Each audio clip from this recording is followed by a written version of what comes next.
Assalamualaikum warahmatullahi wabarakatuh. Bismillahirrahmanirrahim. Perkenalkan, nama saya Ahmad Behaki dari kelompok 1. Di dalam video ini saya ingin menjabarkan penjelasan mengenai sistem pemberian pelayanan pendidikan, yang mana nanti di dalam sistem ini terdapat 4 pembahasan. Yang pertama ialah penempatan, yang kedua ialah peranan guru khusus untuk anak berkebutuhan khusus, yang ketiga ialah hubungan orang tua dan guru, yang keempat ialah bimbingan dan latihan bagi orang tua. Setelah memasuki pembahasan pertama dari sistem pemberian pelayanan pendidikan untuk anak berkebutuhan khusus, yakni penempatan, yang mana menurut Lerner ada 3 sistem penempatan yang biasa digunakan di sekolah. Yang pertama ialah kelas khusus, yang kedua ialah ruang sumber, dan yang ketiga ialah kelas reguler. Yang pertama, kelas khusus. Di dalam kelas khusus ini juga terdapat 2 kelas biasanya, yaitu kelas khusus sepanjang hari dan kelas khusus bidang studi tertentu. Di dalam kelas khusus sepanjang hari biasanya anak berkebutuhan khusus diajarkan oleh guru khusus yang ahli di dalam bidangnya. Sedangkan di dalam kelas khusus bidang studi tertentu biasanya sebagian besar digunakan untuk menangani anak yang kurang di dalam pelajaran membaca, menulis, berhitung, dan juga di dalam kelas ini terkadang juga membelajarkan mengenai keterampilan sosial maupun aspek-aspek dari pembelajaran bahasa. Di dalam sistem kelas khusus ini juga terdapat kekurangan maupun kelebihannya. Keuntungan atau kelebihan dari sistem pemberian kelas khusus ini adalah pembelajarannya lebih efisien. Kedua adalah anak berkesulitan belajar memperoleh pelayanan pembelajaran secara individual secara langsung oleh dari guru. Maupun kekurangan dari kelas khusus ini ialah anak berkesulitan belajar sering memperoleh cap negatif baik dari keluarga, baik dari teman maupun dari yang lainnya. Yang kedua ialah anak berkesulitan belajar cenderung hanya dapat berimitasi dengan sesama mereka. Pendapatan yang kedua yakni ruang sumber, yang mana di dalam ruang sumber ini di sekolah biasanya disediakan pelayanan pendidikan khusus bagi anak yang membutuhkan, terutama yang tergolong untuk berkesulitan belajar. Biasanya di dalam ruangan tersebut terdapat guru remedial dan berbagai media belajar. Aktivitas di ruang sumber ini biasanya berkonsentrasi pada upaya memperbaiki keterampilan dasar seperti membaca, menulis, serta berhitung. Kemudian dari pemberian pelayanan ruang sumber ini juga terdapat keuntungan maupun kekurangannya. Keuntungannya yang pertama ialah anak yang memerlukan bantuan khusus di bidang akademik atau sosial memperoleh bantuan dari guru yang terlatih. Yang kedua ialah anak berkesulitan belajar tetap berada di dalam kelas reguler sehingga mereka dapat bergaul dengan teman-teman, dengan anak-anak yang tidak tergolong berkesulitan belajar. Maupun kekurangan dari ruang sumber ini diantaranya pertama adalah meningkatkan jumlah waktu terbuang untuk pindah dari kelas reguler ke ruang sumber. Yang kedua ialah mengurangi kemampuan guru kelas atau guru reguler untuk menangani anak secara individual. Yang ketiga ialah meningkatkan kemungkinan adanya inkonsistensi pendekatan pembelajaran. Yang ketiga yakni kelas reguler, yang mana di dalam kelas reguler ini terdapat anak berkebutuhan khusus maupun anak tidak berkebutuhan khusus, yang mana kelas reguler ini dirancang untuk membantu anak berkesulitan belajar agar terciptanya suasana belajar yang kooperatif sehingga memungkinkan semua anak baik yang berkesulitan belajar maupun yang tidak dapat menjalin kerjasama untuk mencapai tujuan mereka dalam belajar. Kemudian pembahasan kedua dari sistem pemberian pelayanan pendidikan terhadap anak berkebutuhan khusus yakni peranan guru khusus untuk anak berkesulitan belajar.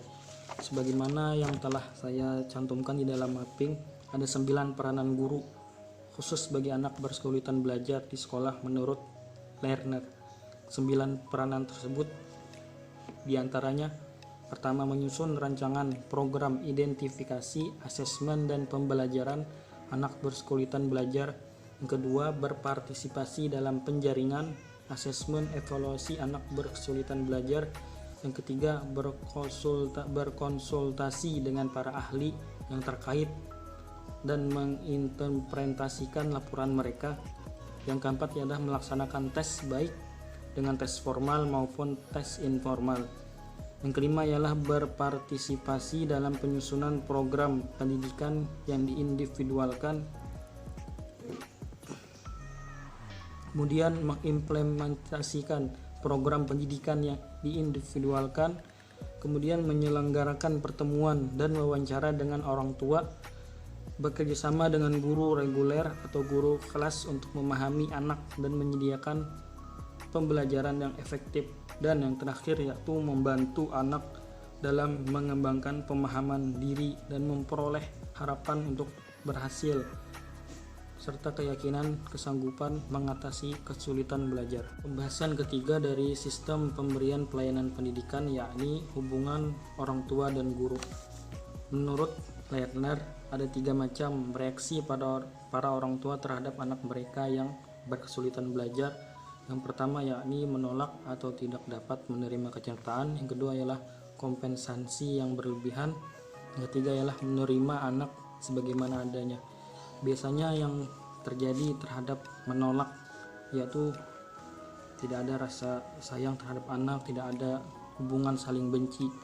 Jadi sehingga menolak anak yang berkebutuhan khusus ini merupakan hal yang sangat negatif dan sangat berpengaruh terhadap daya kembang anak.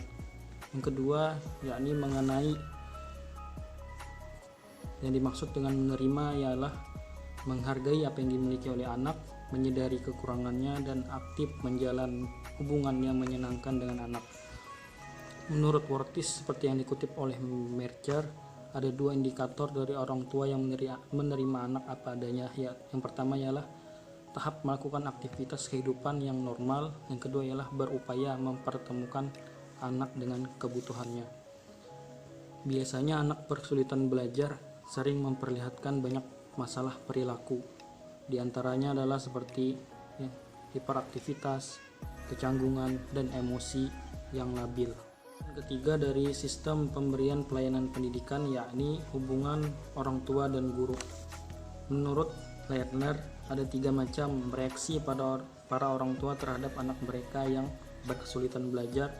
Yang pertama yakni menolak atau tidak dapat menerima kenyataan. Yang kedua ialah kompensasi yang berlebihan. Yang ketiga ialah menerima anak sebagaimana adanya. Biasanya yang terjadi terhadap menolak yaitu tidak ada rasa sayang terhadap anak, tidak ada hubungan saling benci. Jadi sehingga menolak anak yang berkebutuhan khusus ini merupakan hal yang sangat negatif dan sangat berpengaruh terhadap daya kembang anak. Yang kedua yakni mengenai yang dimaksud dengan menerima ialah menghargai apa yang dimiliki oleh anak, menyadari kekurangannya, dan aktif menjalin hubungan yang menyenangkan dengan anak. Menurut Wortis, seperti yang dikutip oleh Mercer, ada 2 indikator dari orang tua yang menerima anak apa adanya. Yang pertama ialah tahap melakukan aktivitas kehidupan yang normal. Yang kedua ialah berupaya mempertemukan anak dengan kebutuhannya. Biasanya anak berkesulitan belajar sering memperlihatkan banyak masalah perilaku. Di antaranya adalah seperti hiperaktivitas, kecanggungan, dan emosi yang labil. Penjelasan singkat di dalam video ini mengenai sistem pemberian pelayanan pendidikan terhadap anak berkebutuhan khusus. Jikalau ada yang ingin ditanyakan, bisa langsung saja ditanyakan. Kurang dan lebihnya mohon maaf. Assalamualaikum warahmatullahi wabarakatuh.